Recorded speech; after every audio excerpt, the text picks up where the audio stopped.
Sorry भाई, आज late हो गया यार। तो एक्चुअली कल रात को ना यूट्यूब पे क्लास हुई थी अनअकैडमी वाले चैनल पे। तो स्ट्रीम की उसी की डली हुई थी और मैं इधर से बार बार लाइव कर रहा हूँ और वो लाइव नहीं हो रहा। फिर याद आया स्ट्रीम की गलत डली हुई है। सॉरी भाई।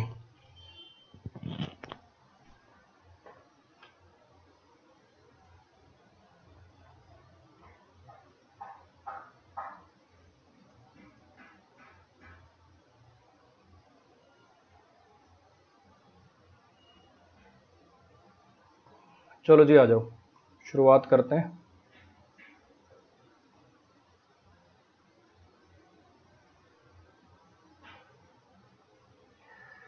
जैसा कि आप लोग जानते हैं, अनअकैडमी पे पढ़ाता हूँ मैं।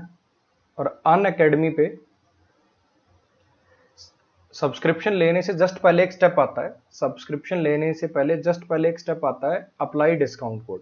वहां पे आपको डिस्काउंट कोड लगाना है AVS10। इससे आपको अनअकैडमी के सब्सक्रिप्शन की फीस में डिस्काउंट मिल जाएगा और मेरा ये बेनिफिट होगा कि अब मेरे सब्सक्रिप्शन के अलावा। लेकिन मैं आपको फिर क्लियर कर देता हूँ, अनअकैडमी पे ना तो किसी बैच की फीस है, ना किसी इंडिविजुअल टीचर की फीस है। आप किसी इंडिविजुअल बैच या किसी इंडिविजुअल टीचर के लिए पे नहीं करते हो, अनअकैडमी पे आप एक्सेस लेते हो। आपने बेसिकली एक्सेस लेना होता है उस कैटेगरी का जिसको बोला जाता है सब्सक्रिप्शन। मान लो आपने SSC कैटेगरी का सब्सक्रिप्शन लिया, तो SSC कैटेगरी का जितना कंटेंट अनअकैडमी पे है सबके सबका आपने एक सब्सक्रिप्शन ले लिया, एक्सेस ले लिया। फिर उस कैटेगरी में चाहे कितने मैथ्स के टीचर हो, कितने रीजनिंग के टीचर हो, कितने GS के टीचर हो, उनका कोई भी टीचर का कोई भी बैच आप देख सकते हो। चाहे वो रनिंग बैच है, चाहे वो खत्म हो गए, बेसिकली आपने एक एक्सेस ले लिया उस कंटेंट का। कोई अलग से कोई दोबारा फीस पे करने की जरूरत नहीं है। चाहे अब मैं मेरी बात करूं, मेरा थ्योरी का बैच हो, चाहे मेरा प्रैक्टिस बैच हो, चाहे मेरा वोकैब बैच हो, एक बार अगर आपने सब्सक्रिप्शन ले लिया, बस बात खत्म हो गया। चलो जी, देखना जरा। अभी एक ऑफर भी चल रहा है, 1 साल पे 4 महीने फ्री मिल रहे हैं और 2 साल पे भी 4 महीने एक्स्ट्रा मिल रहे हैं। आप ये भी अवेल कर सकते हो कि बैंक प्लस SSC का भी चल रहा है ना। AVS10 कोड लगा के आप इस ऑफर को अवेल कर सकते हो। अगर आपने सब्सक्रिप्शन लेना ही है तो अभी ऑफर चल रहा है, 4 महीने एक्स्ट्रा मिल रहे हैं, 1 साल पे ज्यादा बढ़िया रहेगा। मैं मेरे बैचेस की अगर मैं बात करूं, तो इस महीने में मेरा कोई थ्योरी का बैच नहीं आया। इस महीने में वोकैब का बैच आया था, एक पिछले महीने भी आया था और इसी महीने मैंने उसको भी कंटिन्यू किया।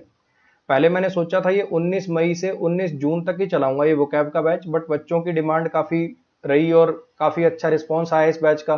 पिक्चर्स के थ्रू, नेमोनिक्स के थ्रू इसके अंदर वोकैब याद करा रहा हूँ मैं, इडियम फ्रेजेस याद करा रहा हूँ, तो बच्चे कह रहे हैं इसको कंटिन्यू कर लो। तो इसको मैं और आगे कंटिन्यू कर रहा हूँ। 23 जून से आगे 2 महीने और चलेगा ये, वीक में 2 डेज, वीक में 3 डेज। और बाकी के 2 दिन क्या चलेगा, प्रैक्टिस बैच चलेगा। अब ये जो अगला जो वीक आएगा 21 तारीख से मेरा जो वीक होता है पढ़ाने का 8 to 9:30 वाला जो टाइम है ना, वो बेसिकली 2 पार्ट में डिवाइड हो जाएगा। मंडे ट्यूसडे को तो मिसलिनियस एरर की प्रैक्टिस हुआ करेगी, वेंसडे थर्सडे फ्राइडे को वोकैब का बैच चला करेगा। ध्यान से सुनना, जो भी ऐसे बच्चे जिनको मुझसे पढ़ना है, मैं आपको सलाह दूंगा कि आप एक ही टाइम पे वोकैब और थ्योरी दोनों के बैच इकट्ठे नहीं पढ़ पाओगे। मेरा थ्योरी का अगला बैच आएगा 18 जुलाई को। ये बहुत बढ़िया अपॉर्चुनिटी है कि क्योंकि क्या होगा, फिर खिचड़ी पक जाएगी, ये करूं कि वो करूं, कौन सा लाइव देखूं, कौन सा छोड़ूं, दोनों इकट्ठे हो नहीं पा रहे, कभी कुछ छूट रहा है, कभी कुछ छूट रहा है। तो उससे बढ़िया रहेगा आप एक काम कर लेना, आप सब्सक्रिप्शन अभी लेके चालू कर लो वोकैब वाली क्लास। AVS10 कोड लगा के सब्सक्रिप्शन लेके आप अभी से चालू कर लो अपनी वोकैब वाली क्लास। वोकैब वाली क्लास जब तक आप निपटाओगे, क्योंकि वोकैब वाली क्लास आप रिकॉर्डेड भी देख सकते हो, पीछे वाले जो वर्ड है वो देख लोगे रिकॉर्डेड, और आगे वाले लाइव देख लोगे। उनका कोई संबंध तो होता नहीं कि पीछे का समझ नहीं आया, एक क्लास नहीं पढ़ी तो अगली क्लास नहीं समझ में आएगी। तो इसको करने के बाद फिर जब थ्योरी वाला बैच आएगा तब वो कर लेना। ठीक है जी। तो AVS10 मेरा कोड है, ये कोड लगा के आप सब्सक्रिप्शन ले सकते हो। आज के चैप्टर की अगर बात करें तो आज का चैप्टर अपना सुपरफ्लुअस। अपने 2 चैप्टर और बचे हुए, क्वेश्चन टैग और subject verb agreement. Question tag और सब्जेक्ट वर्ब एग्रीमेंट। ठीक है, ठीक है तन्मय पात्रा, इतनी बार स्पैम नहीं किया करते बच्चे, इतनी बार स्पैम नहीं किया करते।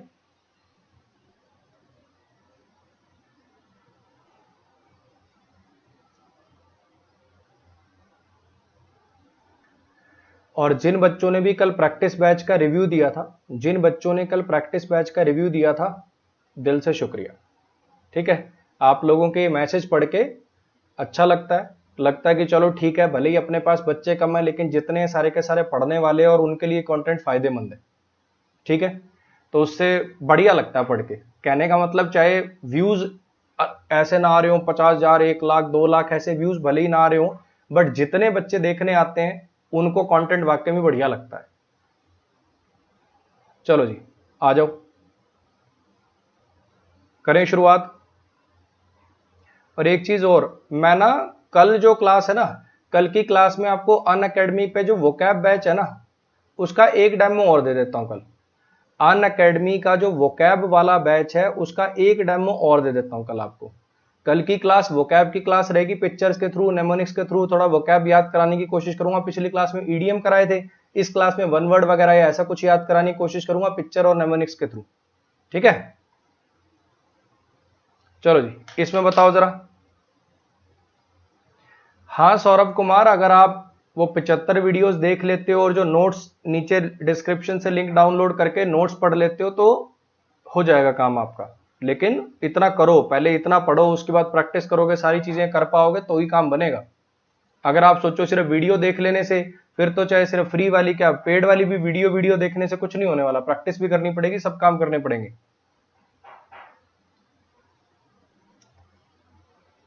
हाँ जी इसमें बताइए जरा।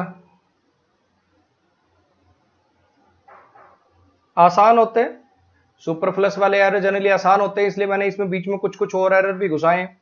ये तो सबको ही पता है ना, ओवरराइड ओवरटर्न के साथ ओवर नहीं आता, रिपीट के साथ अगेन नहीं आता, रीबिल्ड के साथ अगेन नहीं आता, रीगेन के साथ अगेन नहीं आता। अब रीबिल्ड का मतलब क्या होता है? दोबारा बनाना। रीबिल्ड का मतलब होता है दोबारा बनाना। इसका मतलब क्या, जो गांव का सरपंच था, जो गांव का हेडमैन था, उसने पुराने मंदिर को दोबारा बनवा दिया गांव वालों की मदद से। जो गांव का सरपंच था उसने पुराने मंदिर को दोबारा बनवा दिया गांव वालों की मदद से। जब रीबिल्ड का मतलब ही दोबारा बनवाना होता है, बिल्ट अगेन होता है, तो फिर अगेन लगाने की क्या जरूरत। नेक्स्ट पे आ जाइए।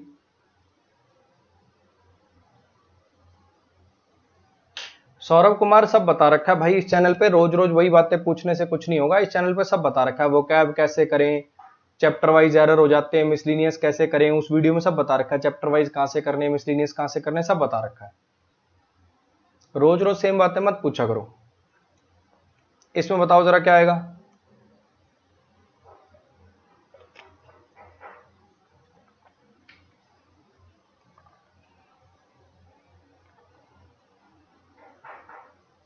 इसमें बताइए जरा क्या आएगा।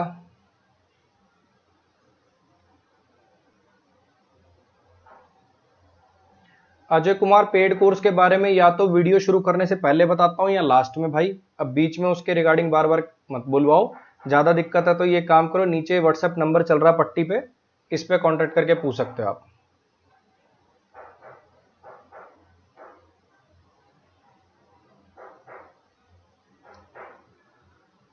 स्मगलिंग ऑफ प्रोहिबिटेड ड्रग्स, जो प्रतिबंधित ड्रग्स हैं उनकी जो स्मगलिंग है वो एक बूम बिजनेस बन चुकी है इन दिनों। इन दिनों जो स्मगलिंग है ना प्रोहिबिटेड ड्रग्स की, वो एक बूम बिजनेस बन चुकी है। अब यहाँ पे बिजनेस नाउन है, इस नाउन को क्वालिफाई करने के लिए आपको एक एडजेक्टिव चाहिए था। यहाँ पे बूम तो एडजेक्टिव की तरह से काम नहीं कर पाएगा। बूम करता हुआ बिजनेस मतलब बड़ा उभरता हुआ बिजनेस, जो दिन दुगनी रात चौगनी प्रगति कर रहा हो, ऐसा बिजनेस बन चुका है।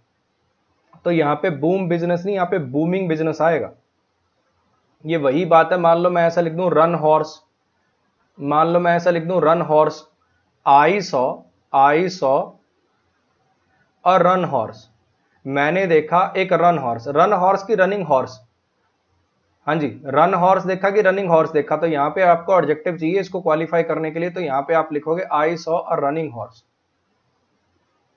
बिल्कुल वही कॉन्सेप्ट है, ये प्रेजेंट पार्टिसिपल की रिक्वायरमेंट है आपको यहाँ पे। इसमें बताइए जरा क्या आएगा।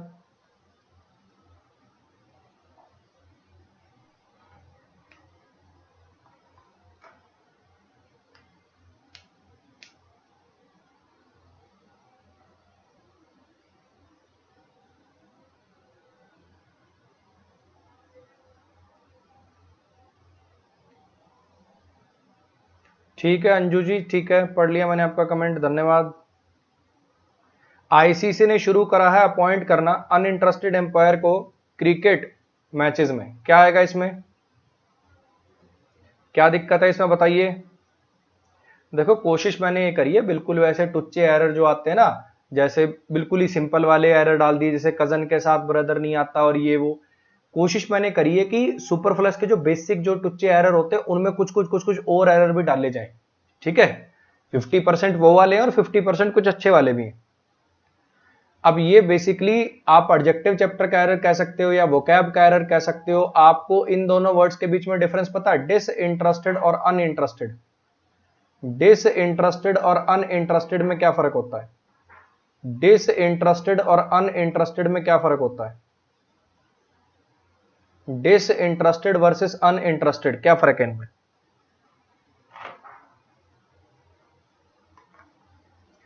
ये देखो तुक्के मार रहे हैं, तुक्के तुक्के, प्योर तुक्के। टू अपॉइंट कर दो, अपॉइंटिंग की जगह टू अपॉइंट कर दो। अबे एडवांस वर्क की क्लास नहीं है आज, तुक्के मत मारो।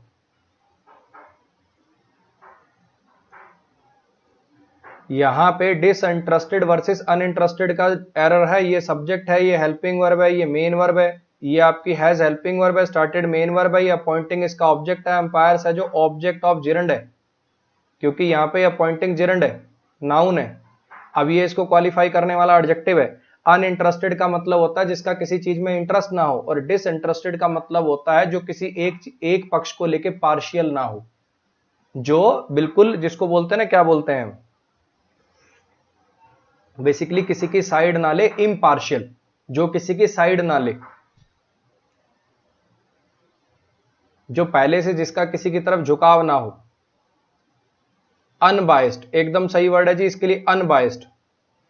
इसके लिए सबसे बढ़िया वर्ड है अनबायस्ड, जो किसी की तरफ बायस्ड ना हो। डिसइंटरेस्टेड का मतलब होता है अनबायस्ड। तो एम्पायर कैसा होगा? जिसका इंटरेस्ट नहीं है, ऐसा एम्पायर होगा। मतलब मैच चल रहा है, एम्पायर अपना भैया दाढ़ी खुजा रहा है, बीड़ी पी रहा है एम्पायर खड़ा होकर, ऐसा एम्पायर चाहिए? क्या ऐसा एम्पायर चाहिए भैया जो बेसिकली अनबायस्ड हो, जो किसी टीम की तरफ बायस्ड ना हो। ऐसा नहीं कि दूसरी टीम का आदमी आउट है फिर भी नॉट आउट दे रहा है। इसमें बताओ जरा, निष्पक्ष, अनबायस्ड।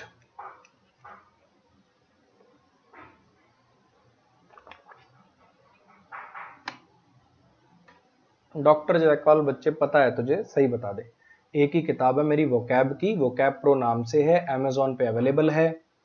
इसी चैनल पे एक वीडियो है वोकैब कैसे पढ़ें, उसमें बता रखा है कि वोकैब कैसे पढ़नी है। उसी में मेरी किताब का भी बता रखा है कि अगर आप वोकैब प्रो से वोकैब प्रो से वोकैब करते हो तो आपको कैसे पढ़ना चाहिए, उस किताब को सब बता रखा है उसमें।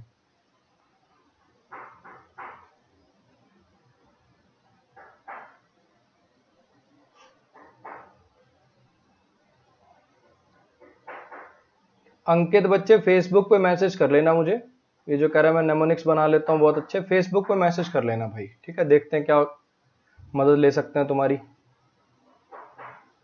मैं इस आदमी को अच्छे से जानता हूं, मैं इस आदमी को अच्छे से जानता हूं, लेकिन ये दूसरे वाला कौन है मुझे नहीं पता। दूसरा वाला नहीं मुझे पता कौन है। अब एक बात बताओ, ये जो अनदर शब्द होता है ना, ये जो वर्ड होता है ना अनदर, पता है क्या होता है? ये होता है एन प्लस अदर। ये जो अनदर वर्ड होता है ये होता है एन प्लस में अदर। ये जो अनदर वर्ड होता है ये होता है एन प्लस में अदर। तो एक बार बताओ, ऐसा कोई वर्ड लिख सकते हो जिसमें एन भी आ जाए और दा भी आ जाए, दा और एन इकट्ठे आ जाए? तो ये कैसे संभव है? कैसे संभव है? अब यहां पे दा को हटाएं कि इस एन को हटाएं? दा अदर मैन लिखें कि दा को हटा दे अनदर मैन लिख दें?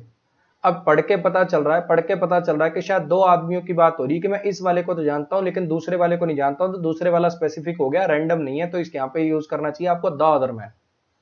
यहां पे आपको यूज करना चाहिए the other man.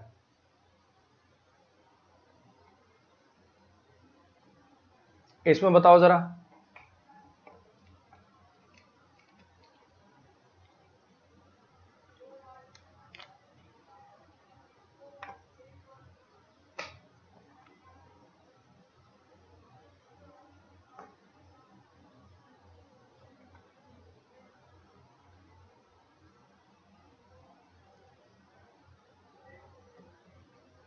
Ajay Meena vocab याद नहीं हो रही, क्या करें? बच्चे दो तरीके हैं, एक तो मैंने वो पढ़ा रखा है, बता रखा है आपको वोकैब कैसे याद करें नाम से वीडियो, उसको देख लो।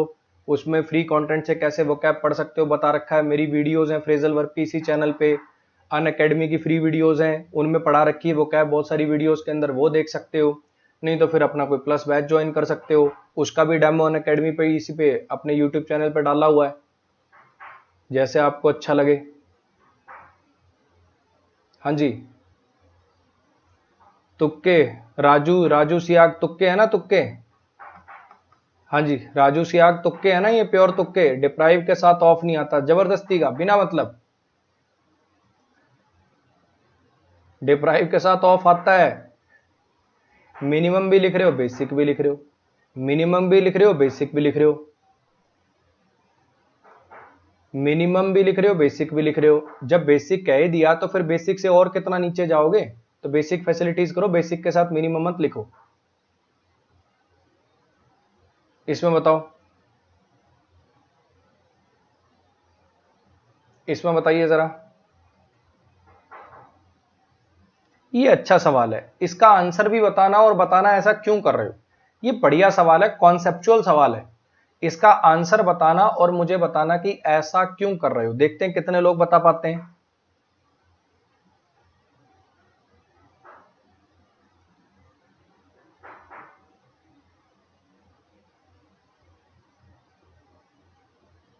न्यूटन क्लास के शुरू में बताया था, अनअकैडमी प्लस पर वोकैब का बैच कब चल रहा है, कब आएगा, सब बताया था क्लास के शुरू में। अब क्लास के एंड में बताऊंगा, ठीक है। या तो क्लास बिल्कुल शुरू से चला लो फिर मिल जाएगा आपको, नहीं तो फिर एंड में बताऊंगा। आंसर सिर्फ ए बी सी डी ऐसे मत कमेंट करो, मुझे बताओ कि क्यों कर रहे हो ऐसा, ऐसा आखिर क्यों कर रहे हो, बताओ ऐसा आखिर क्यों कर रहे हो।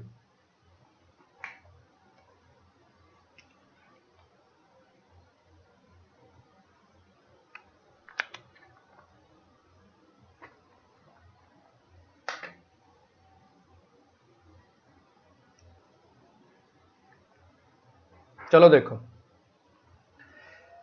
ये विच जो होता है, विच, ये विच हो गया, हु हो गया, दैट हो गया, ये एडजेक्टिवल क्लॉज बनाने के काम आते हैं। आपने जो फॉर्म्स शब्द है इसके लिए मान लो एडजेक्टिवल क्लॉज लिखने की कोशिश करी, तो ये आर वर्ब जो है इसका सब्जेक्ट मान लो विच हो गया। अब पूरे सेंटेंस में कहीं वर्ब और बची, क्योंकि अगर आप ये आर वर्ब विच को दे दोगे तो ये जो सब्जेक्ट था फॉर्म्स, ये जो फॉर्म्स सब्जेक्ट था इसके लिए वर्ब कहीं बची, पूरे सेंटेंस में और कहीं कोई वर्ब है।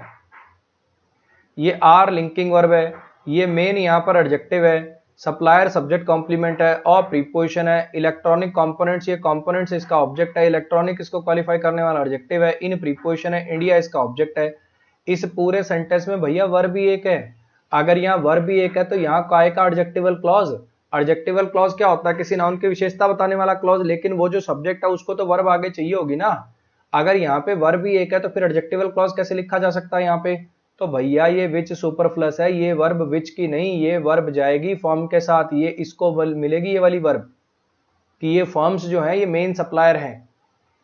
ये सेंटेंस एकदम सही हो जाता, ये सेंटेंस एकदम सही हो जाता अगर यहाँ पे कुछ ऐसा लिखा होता, these forms which are the main supplier of electrical components in India, आगे करके आर लोकेटेड इन बैंगलोर। एक वर्ब और आ जाती, एकदम सही हो जाता ये। अगर इस फॉर्म्स को आगे चल के कहीं वर्ब मिल जाती तो सही हो जाता। कुछ आई बात समझ में।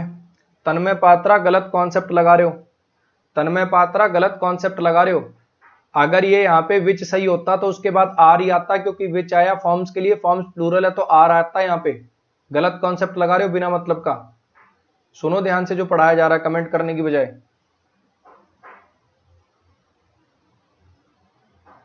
हाँ जी, इसमें बताओ जरा।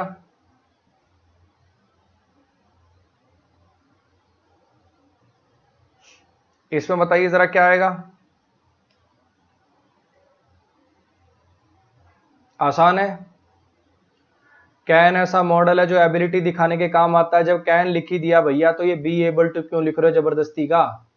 जैसे होता ना मे के साथ पॉसिबली, लाइकली, ये सब नहीं आता। ऐसी कैन जब एबिलिटी दिखाने वाला मॉडल है तो बी एबल टू क्यों लिख रहे हो, इसके साथ सीधा लिखो I can not help you.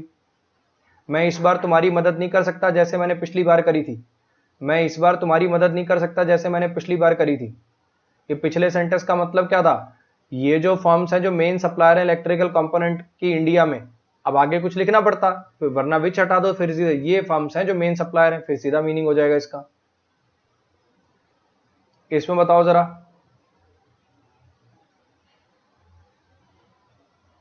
हाँ जी, इसमें बताइए।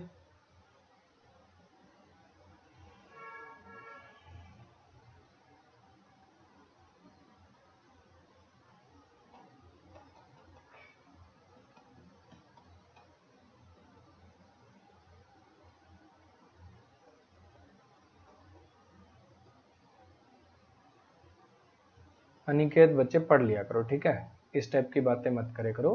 सर आप गुस्से में हो? हाँ बच्चे, मैं बहुत ज़्यादा गुस्से में हूँ, ठीक है, बहुत ज़्यादा गुस्से में हूँ। अभी बीवी ने कुटाई करी है बेलनों से, बहुत धो धो के कूटा है, बहुत ज़्यादा गुस्से में हूँ।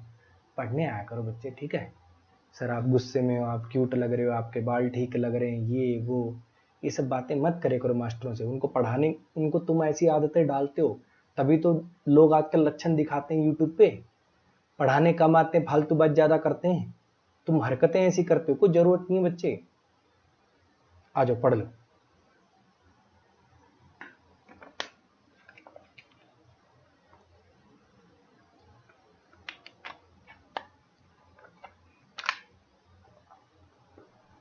हाँ जी,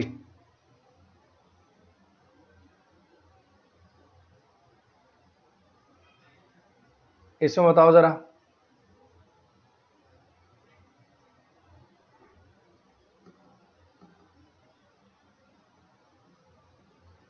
अच्छा सवाल है, बढ़िया बढ़िया सवाल है, बढ़िया। बताओ इसमें लॉजिक बताओ, क्या आंसर होगा और क्यों।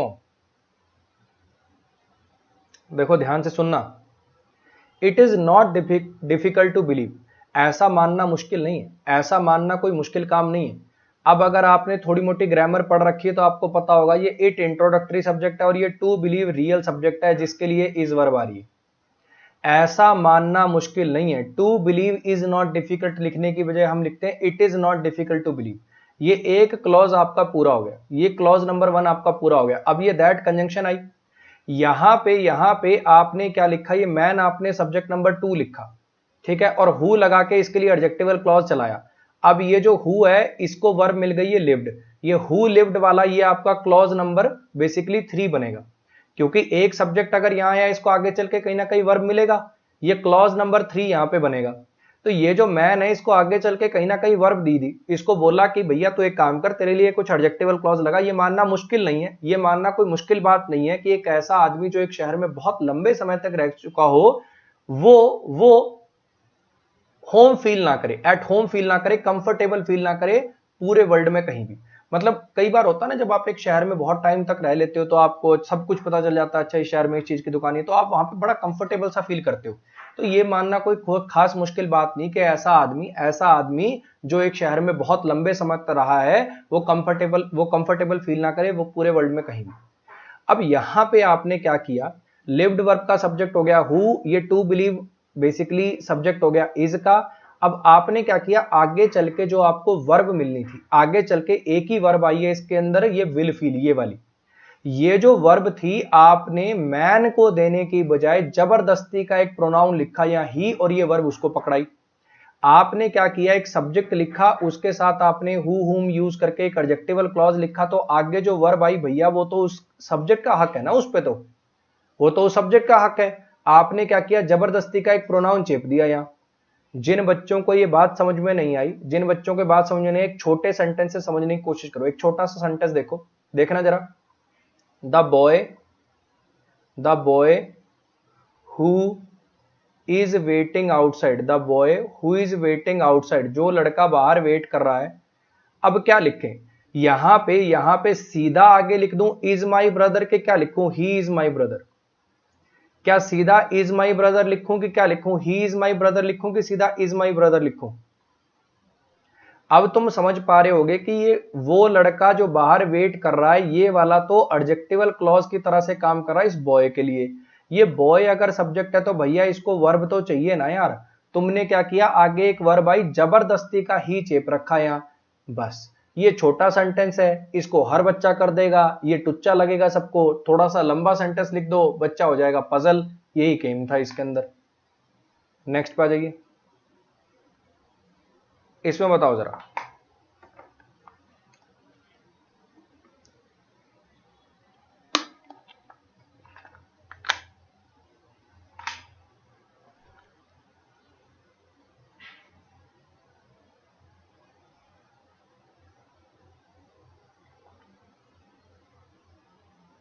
हाँ जी, इसमें बताइए जरा।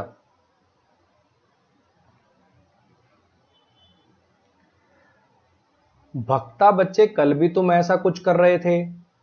एक चीज समझने की कोशिश करना। भक्ता भैया, एक चीज समझने की कोशिश करना।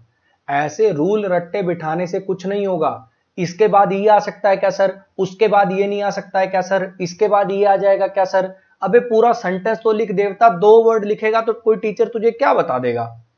अब पता ही नहीं तेरे सेंटेंस में क्या है क्या नहीं है, 2 वर्ड लिख के छोड़ रहा है। कल भी पूरा तूने ऐसे कमेंट कमेंट भर दिया, आज फिर वही काम शुरू कर दिए तने। ये 2 वर्ड से कोई टीचर तुझे क्या बताएगा और क्या समझाएगा। ऐसा रूल रट्टे वाला मास्टर हूं नहीं यार मैं। इसके साथ इसका प्रयोग ना करें, इसके साथ इसका प्रयोग ना करें, इसके साथ उसका प्रयोग ना करें, वैसे मैं ना पढ़ता हूं ना मैं पढ़ाता हूं। पूरा सेंटेंस भेजेगा तो कुछ बात बनेगी।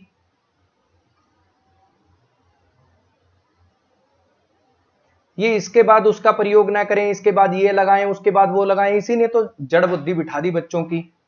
बच्चे पढ़ना लिखना चाहते ही नहीं, वो रटना चाहते हैं सिर्फ।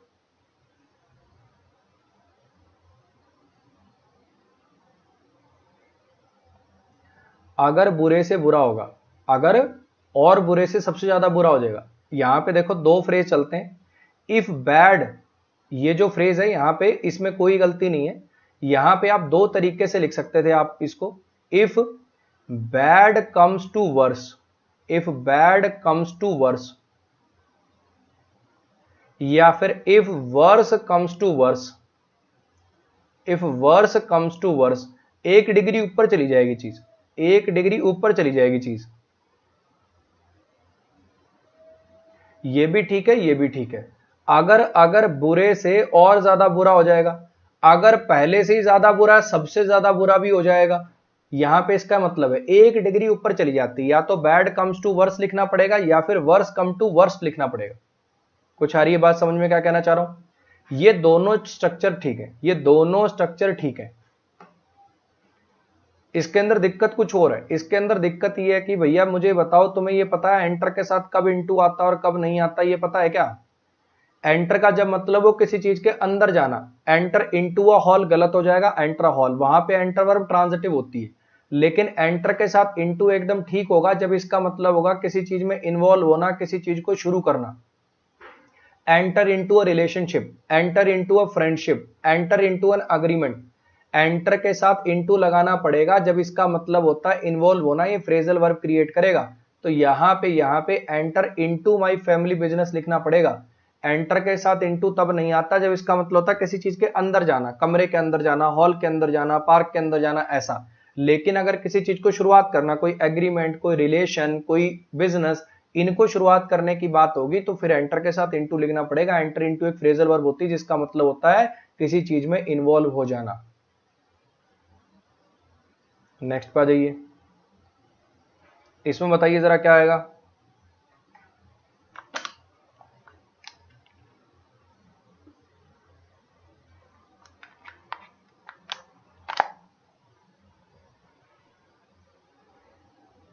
उस सेंटेंस का मतलब, एक्चुअली कल 1-2 बच्चों ने कमेंट किया कि सर आजकल आप एरर तो बता देते हो लेकिन कम से कम सेंटेंस का मीनिंग बता दिया करो। कई बच्चों को मीनिंग ही नहीं पता होता। बात उनकी भी मुझे ठीक लगी, तो मैं कई बार भूल जाऊं तो आप बोल दिया करना, है ना। अगर बुरे से और ज्यादा बुरा हो जाएगा, अगर पहले जो बुरा है वो सबसे बुरा हो जाएगा, मतलब हद से हद भी अगर बुरा हो जाएगा, अगर हद से हद बुरा हुआ तो मुझे मुझे बाय बाय कहना पड़ेगा, मुझे छोड़नी पड़ेगी अपनी पढ़ाई और मुझे फैमिली बिजनेस में एंटर होना पड़ेगा, मतलब फैमिली बिजनेस में लगना पड़ेगा। इसमें बताओ जरा। मुझे ये पता चला कि बहुत सारे बच्चों ने, बहुत सारे स्टूडेंट्स ने अप्लाई किया है फ्री शिप के लिए। अब ये फ्री शिप वर्ड सही नहीं है। या तो यार या तो वर्ड होता है स्कॉलरशिप या वर्ड यूज होता है फ्री स्टूडेंटशिप। या तो अपने इंडिया में स्कॉलरशिप वर्ड ज्यादा यूज करते हैं, बाहर फॉरेन में फ्री स्टूडेंटशिप, फ्री में स्टूडेंट बनने का मौका, फ्री स्टूडेंटशिप वर्ड ज्यादा यूज होता है। फ्री शिप वर्ड गलत है, फ्री स्टूडेंटशिप वर्ड सही है। नेक्स्ट पे जाइए। अब इसमें बताओ जरा।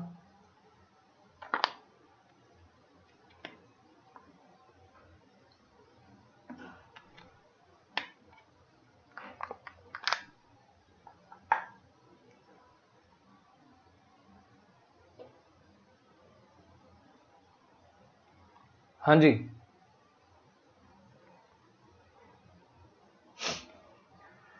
अब आपने पढ़ रखा होगा he is old enough to travel alone, she is smart enough to solve this question, he is mature enough to handle such situations.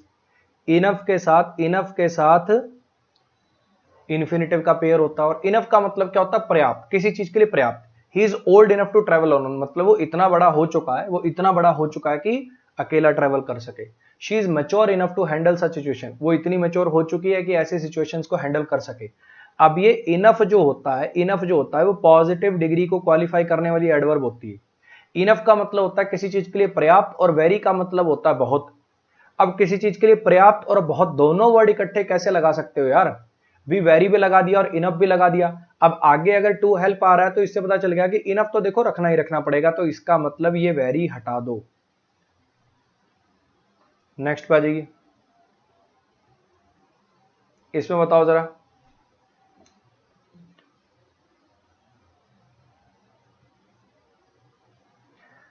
Abhishek Kumar, very के साथ इनफ नहीं आएगा, ये बात तो ठीक है, क्यों नहीं आएगा वो समझा कि याद कर लिया बस। वेरी के साथ इनफ का प्रयोग ना करें, वेरी के साथ इनफ का प्रयोग ना करें, वेरी के साथ इनफ ना प्रयोग ना करें।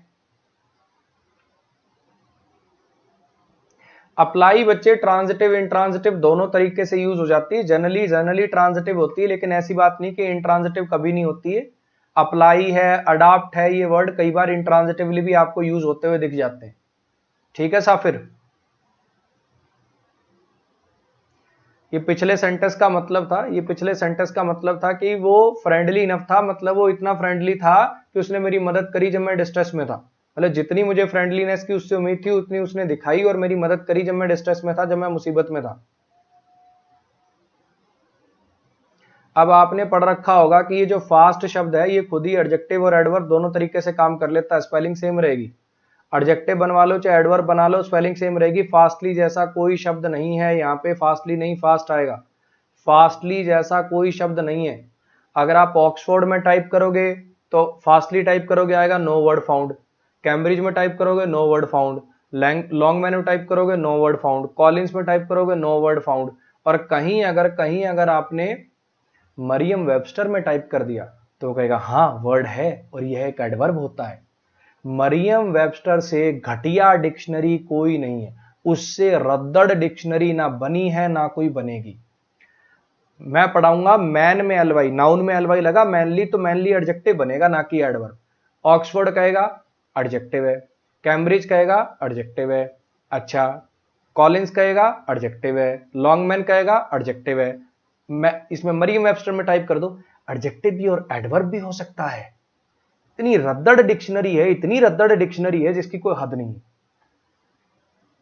भैया उसको अनइंस्टॉल कर दोगे जितना हो सके तो बच जाओगे। मरियम वेबस्टर का कोई ऐसा वर्ड ही नहीं है जो उसमें ना मिले, ना एग्जिस्ट करता हो और उसके सारे पार्ट्स स्पीच ना दिखा दे मरियम वेबस्टर। तुम कुछ भी लिख दो। तुम एक काम करो, तुम ऐसे लिख देना वहां पे इन को कुछ भी बनवा लो, पुट को कुछ भी बना लो, मरियम वेबस्टर सब बना के दिखा देगी। अगर किसी के फोन में मरियम वेबस्टर है तो अभी की अभी वीडियो रोक के उसको अनइंस्टॉल करके आओ पहले, उससे घटिया डिक्शनरी कोई नहीं है।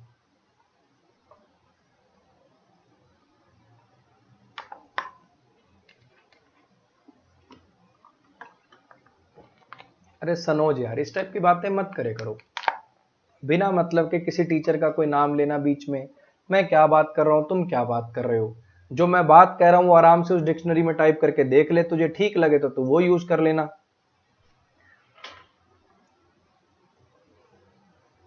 इधर उधर बीच में फालतू की कंट्रोवर्सी क्रिएट कराने पे मत रहा करो।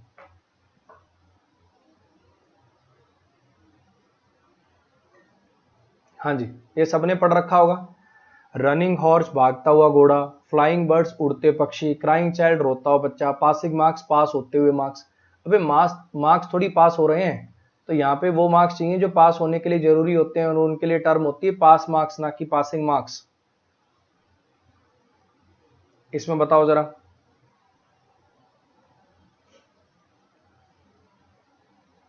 हाँ जी, इसमें बताओ जरा।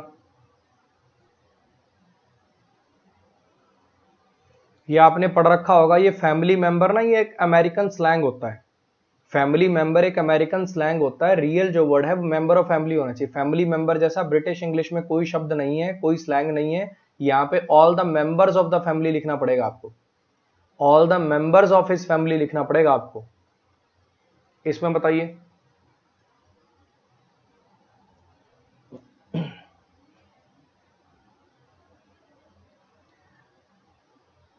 मेरे अनुसार हर स्टूडेंट, इंग्लिश लिटरेचर के हर एक स्टूडेंट को सारी की सारी बेस्ट ट्रेजेडीज पढ़नी चाहिए शेक्सपियर की। अब यहां पे आपने पढ़ रखा होगा according to me, according to me नहीं, in my opinion, in my opinion, मेरे हिसाब से, मेरी राय से, इन माई ओपिनियन।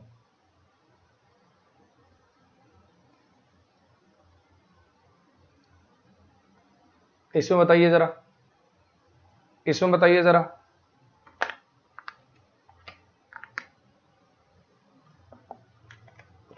आजकल वो विदेश में रह रहा है, आजकल वो विदेश में रह रहा है, लेकिन उसके पेरेंट्स अभी भी इंडिया रहते हैं, अभी भी इंडिया में रहते हैं। अब यहां पे आपने पढ़ रखा होगा, जैसे मान लो अगर मैं इसकी बात करूं, ये नाउ डेज, ये तो बन गया आपका adverb of time, he subject बन गया, इज हेल्पिंग वर्ब बन गया, लिविंग मेन वर्ब बन गया। अब यहाँ पे इन प्रीपोजिशन है और फॉरेन शब्द को आपने इसका ऑब्जेक्ट बना दिया। लेकिन इसमें समस्या ये है कि फॉरेन शब्द तो ऑब्जेक्टिव होता है, ये फॉरेन शब्द तो ऑब्जेक्टिव होता है, ऑब्जेक्टिव कब से ऑब्जेक्ट बनने लगे? फॉरेन मटेरियल कह सकते हो, फॉरेन सिंगर कह सकते हो, फॉरेन बुक्स कह सकते हो, फॉरेन राइटर कह सकते हो। फॉरेन शब्द अकेला नाउन की तरह से तो काम करेगा नहीं। अब या तो यहाँ पे लिखो इन अ फॉरेन कंट्री, या तो यहाँ पे लिखो इन अ फॉरेन कंट्री, या फिर एक काम करो, इन दोनों को हटा के सीधा अब्रॉड ही लिख दो, क्योंकि अब्रॉड शब्द अपने आप में एक एडवर्ब ऑफ प्लेस होता है। अब्रॉड अपने आप ही एक एडवर्ब ऑफ प्लेस बना देता है। नेक्स्ट पा जाइए, इसमें बताओ जरा।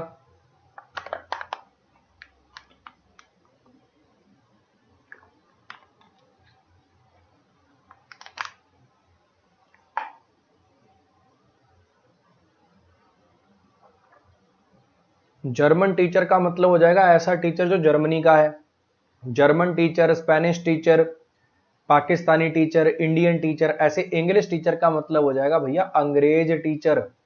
इंग्लिश टीचर का मतलब हो जाएगा अंग्रेज टीचर।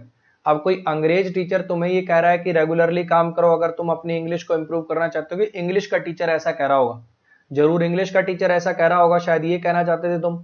तो इंग्लिश टीचर नहीं भैया, यहाँ पे द टीचर ऑफ इंग्लिश लिखना, फिर यहाँ पे लिखना the teacher of English.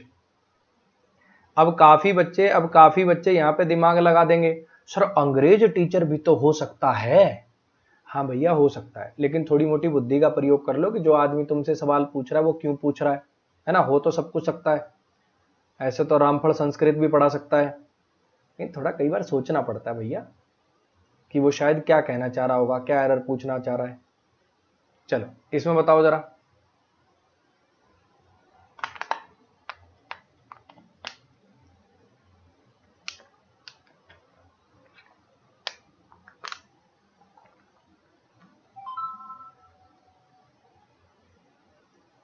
Please remember that doctor Saran, ये बात याद रखना, डॉक्टर सरन जो कि एक सर्जन है, वो मेरे कजन ब्रदर हैं, और उन्हें उन्हें ड्यू रिस्पेक्ट दी जानी चाहिए। उनकी जो वो इज्जत डिजर्व करते हैं वो उन्हें मिलनी चाहिए। अब कजन के साथ ब्रदर नहीं आता, क्योंकि कजन ये अपने आप में नाउन होता है। अब यहाँ पे डॉक्टर सरन लिख दिया तो ब्रदर बताने की जरूरत क्या है कि मेल है। कजन का मतलब ही आता चचेरा में मेरा भाई बहन।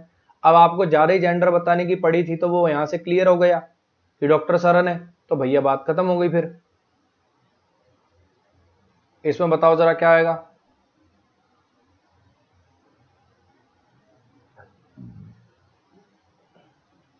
हाँ जी, इसमें बताओ जरा।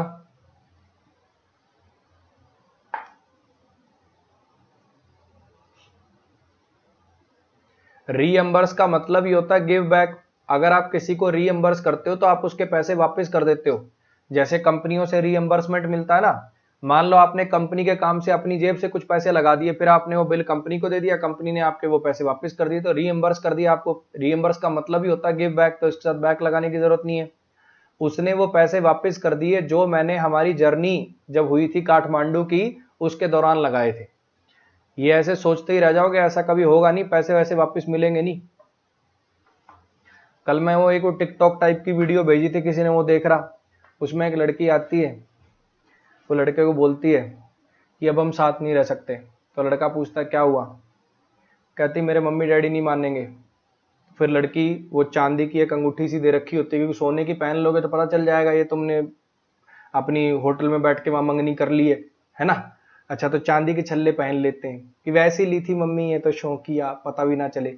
तो चांदी का छल्ला वापस देने लगती कि ये ले जाओ फिर अपनी वापस।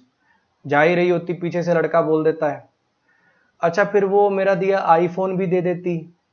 फिर वो लड़की बोलती है मैं एक काम करती हूँ, मैं दोबारा मनाने की ट्राई करती हूँ मम्मी पापा को ना, मैं दोबारा मनाने की ट्राई करती हूँ। चलो आ जाओ, इसमें बताओ जरा।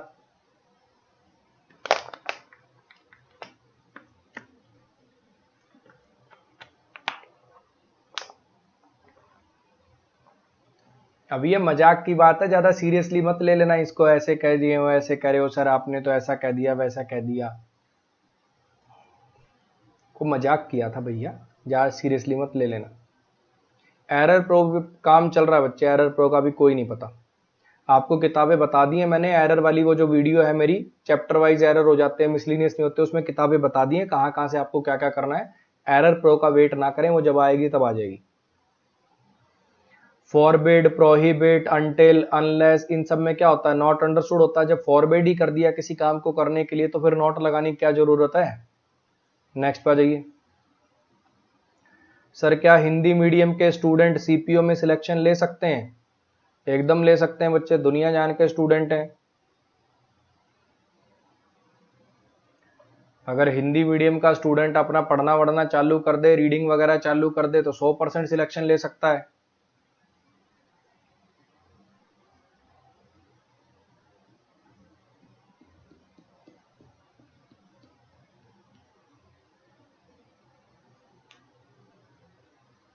रेपरकशंस का मतलब क्या होता है, बेसिकली किसी चीज का परिणाम, किसी चीज का रिजल्ट। जैसे अपन कहते हैं ना तुझे रेपरकशंस भुगतने पड़ेंगे, तुझे इस बात का परिणाम, तुझे इसका रिजल्ट भुगतना पड़ेगा, तो आंसर आ जाएगा जी रिएक्शन। इसका सिनोनिम आएगा जी रिएक्शन। ग्रोटेस्क, ग्रोटेस्क का मतलब क्या होता है? ग्रोटेस्क कोई ऐसी चीज होती है बड़ी अजीब सी जिससे घिन पड़े, इसका एंटोनिम क्या हो जाएगा? अट्रैक्टिव। इसमें आप वो ऑड वन आउट भी लगा सकते हो। मॉन्स्ट्रस मतलब दैत्य टाइप का। डिस्टॉर्टेड जिसकी शेप ठीक ना हो, बड़ा अजीब सा। अगली माने भद्दा, घिनौना। अब उल्टा, इन सारों के से उल्टा क्या है? अट्रैक्टिव है। तो यहां से भी हिंट मिल जाता है आपको। टू पैडल वंस कनो, कनो क्या होती है? कैनो क्या होती है? ये होती है बोट। अपनी बोट को खुद ही पैडल मारना, अपनी बोट को खुद ही पैडल मारने का मतलब क्या है कि किसी और पर डिपेंडेंट ना होना, अपना काम खुद कर लेना। अपनी बोट को खुद ही पैडल मारना, किसी पर डिपेंड ना होना, खुद पर ही आश्रित होना। तो ऐसे कुछ करके फोटो में बना के, ऐसे फोटोज ऐसे करके वो क्या भी याद करा ना मैं अपने उस बैच में, कि ऐसे फोटो दिखा दी कि आदमी खुद ही अपने पैडल मार रहा है। कनो का मतलब होता है बोट। तो ये अपनी कनो को बेसिकली, अगर कोई बंदा खुद ही पैडल मार रहा है तो दूसरे पर आश्रित नहीं है। खुद ही अपना काम करना, खुद पर ही डिपेंड होना। इसमें बताओ जरा। एक ऐसा पर्सन जो रिलीजन को प्रीच करता है और जिसे गॉड का मैसेंजर माना जाता है। हाँ जी, एथिस्ट ऐसा पर्सन होता है जो भगवान में ना मानता और डिस्टोर्टेड, अजीब अगली अजीब प्रॉफिट, प्रॉफिट मोहम्मद। इसमें बताइए जरा, कौन सा वर्ड है जिसकी स्पेलिंग सही है? कौन सा शब्द है जिसकी स्पेलिंग सही है? कौन सा शब्द है जिसकी स्पेलिंग सही है? Correctly spelled word. इटिनररी में यहाँ पे ई आना चाहिए था। ग्रीवेंस की भी स्पेलिंग गलत होगी, रेनेसेंस की भी स्पेलिंग गलत होगी, सॉवरेंटी की सही है, ये स्पेलिंग सही है, डी, डी वाली स्पेलिंग सही है, बाकी सारी स्पेलिंग गलत है। अब आप अपने मार्क्स कमेंट करके बताओ।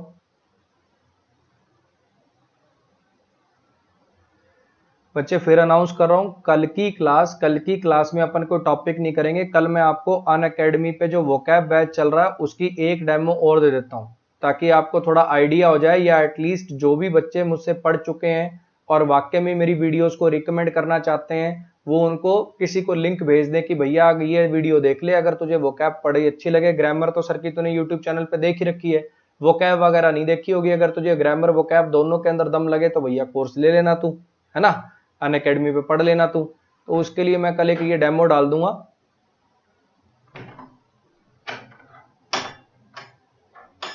ये देख लेना आप। कल वाली जो क्लास है उसके अंदर ये डेमो डाल दूंगा, अपने फ्रेंड्स के साथ शेयर कर देना इसको पूरा, ठीक है जी। ये अगले इस मंडे से मैं जो बेसिकली 6:15 से 7:45 वाला जो बैच है मेरा अनअकैडमी पे, उसमें तो पढ़ाता हूँ ग्रामर प्लस आरसी। अब ये जो इसमें फिलहाल बैच चल रहा है ये तो हो गया पुराना, इसकी जगह पे नया बैच आएगा 18 जुलाई को। इस पुराने बैच को मत करना, कोई मजा नहीं आएगा, लाइव देखोगे तभी मजा आएगा, ठीक है। रोज क्लास में आते हैं बच्चे, जुड़ते हैं, एक ना रूटीन सा बन जाता है कि भैया इस टाइम पे अपने को पढ़ना है। आप लाइव और रिकॉर्डेड दोनों देख के देखना, आपको अपने आप ही समझ में आ जाएगी। जो बहुत ज्यादा डेडिकेटेड बच्चा होता है वो तो रिकॉर्डेड भी देख लेता है, लेकिन अपने आप से जील नहीं आ पाती। रिकॉर्डेड में देख रहे हैं 10 मिनट, अच्छा ठीक है बाद में देख लेंगे, फोन आ गया, परांठे खा रहे हैं। तो इस बैच को लाइव ही देखना, इसलिए मैं कह रहा हूं कि 18 जुलाई तक का भले ही वेट करना पड़े, लेकिन इस बैच को लाइव ही देखना। हाँ, वोकैब बैच आप भले ही रिकॉर्डेड दे सकते हो, उसमें कोई दिक्कत नहीं। जो 8 से 9:15 वाला मेरा अनअकैडमी का टाइम है, उसको मैं 2 पार्ट में डिवाइड कर रहा हूं। मंडे ट्यूसडे को तो उसमें प्रैक्टिस बैच चलेगा, मिसलिनियस एरर का practice batch, miscellaneous sentence improvement का, और वेंसडे थर्सडे फ्राइडे को वोकैब चला करेगी, ठीक है जी। तो जब तक आपका ये वाला थ्योरी वाला बैच नहीं आता, तब तक AVS 10 कोड लगा के आप सब्सक्रिप्शन लेके अपना वोकैब वाला बैच पूरा कर सकते हो। अनअकैडमी पे जब आप सब्सक्रिप्शन लेते हो तो जो पीछे बेसिकली लेक्चर चले गए उसके भी आप वीडियोस देख सकते हो।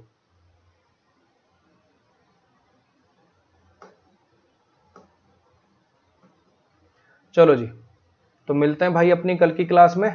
आज के लिए गुड नाइट। CPU वाली क्लास बच्चे आज नहीं है, वो हफ्ते के अंदर 3 दिन चलती है, मंडे ट्यूसडे वेडनेसडे। वो मैं फिर बता रहा हूँ बच्चे, ये वाली क्लासेस मेरे हाथ में होती हैं, वो वाली क्लासेस अनअकैडमी ही उनको शेड्यूल करता है, कब कहाँ लेनी है, कब स्पेशल पे लेनी है, कब किस पे लेनी है, वो सब उसमें चलता है।